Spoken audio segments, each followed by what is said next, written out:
Last night, I fucked an angel and ripped her wings off just so she could remind me of you. I'm not saying that you were the devil, but together we went through hell. And sometimes making love to fallen angels and getting fucked by your demons is a difference that's hard to tell. When we checked in, the front desk man said, "You'll be on the 45th floor in room 911. I find that to be ironic, because tonight I'm trying to murder the thoughts of you by giving my soul to this angel so maybe our souls can be detached. But the very floor that we're on and the very room that we're in and our birthdays were an exact match." When we got off the elevator, the angel walked in the room, turns to me and says, "I know why you brought me here, for I have been hurt too. So tonight, do not hold back. Give me all of you. And remember that this is an experience and a lesson. So teach me." I look at the angel and I said, "Tonight, I'm going to speak to my past loves through you. Lesson 1. Never give up all your bitches for a chick that claimed you never gave a shit. Then when you pull up your receipt that says I gave you all of me, or when she pull up her receipt and only reads late nights and blue LED lights. Now, if the first stroke hurts, it's because you know it's true. And my past loves always look for a reason to be mad at me. Now you have one, because this next stroke is about you." The angel then grabbed me by my hips and pushed me back. I said, "You're just like her. You always like to run. But see me, I stand strong in my love. So I'm going to hold you tight. I like to fight, so please stay and just listen. Because I know after the last 4 strokes, you already going to be dismissive. But this part you might actually like. Because in hindsight, I now see you were never the problem. The problem was always me. You told me from the beginning that you were scared. But she was my fallen angel.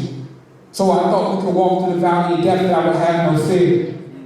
But I don't read the Bible. So I must have skipped the part where it said you should still beware.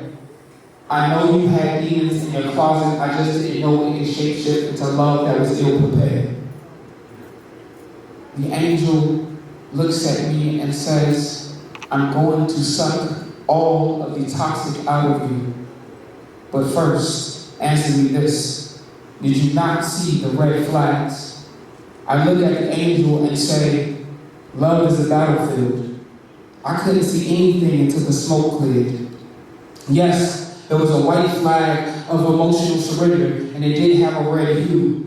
But that's because the last battle my love was in left her tattered and blood-splattered. The angel then asked me, "Why me?" And I said, "You're just like her." She asked me the same thing, so I'm going to give you the same answer. Don't you know that you were the anomaly? For you, I would have stopped bullets. I would have stood in front of the gun just to let you know that I was the one. Don't you know I fucked up the last chick's matrix for you? Don't you know I fucked up the last chick's matrix for you? Wait, I've been here before. Deja vu. You see, in the future, I saw that I could be your man. But you didn't see that future. And I guess that's because we can't see past the choices we don't understand. The angel then says, "For a man like you, I would fight an unholy war. Because I'd rather praise a man I've seen versus a God I've never seen before. How can you humans call sex a sin? When I heard you call God's name when you came and I seen her body as sin. Maybe I should stop with these devilish antics. Us fallen angels don't understand the language of the humans. We only speak in semantics." The angel then mounted on top of me and said, "Tonight, I want you to go deep. Not in inches, but in the thoughts that you are afraid to keep." I grabbed her by her hips, kissed her bottom lip, and said, "I want you to feel all of this." First stroke felt like an apology. I'm sorry to my suicidal soulmate that told me that I and art were the only things left in his life that were good. I'm sorry that it took a baby and 2 assault charges before you realized I could not be painted in your perfect picture in a world in which you felt like you were misunderstood. But I still stand on the fact that I understand you better than anyone. The next stroke felt like an apology. I'm sorry to the majestic dancer that's supposed to be here, but I feel like I and life are the reasons why you disappeared. I know it was hard for you to fall in love with me, And it was even harder for you to notice that I could not fall back.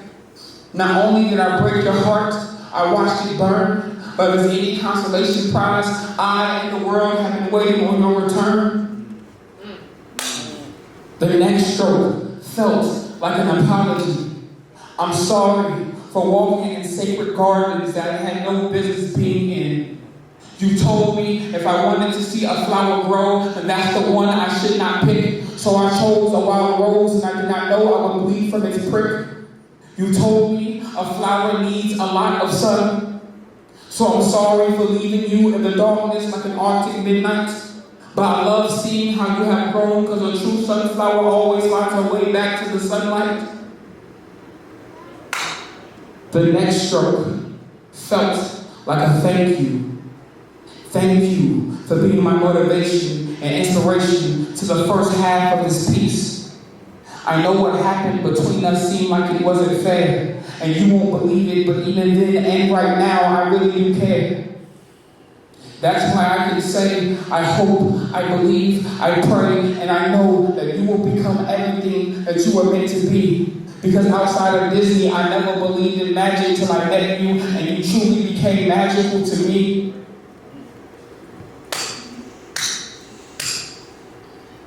Upon climax, the angel removed herself from the top of me, and I saw all of my past loves fall out of her.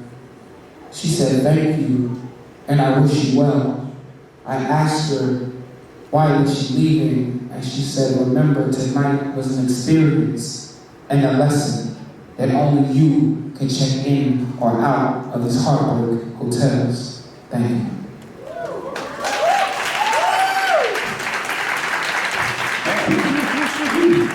That was heavy. A little hot up here. Right.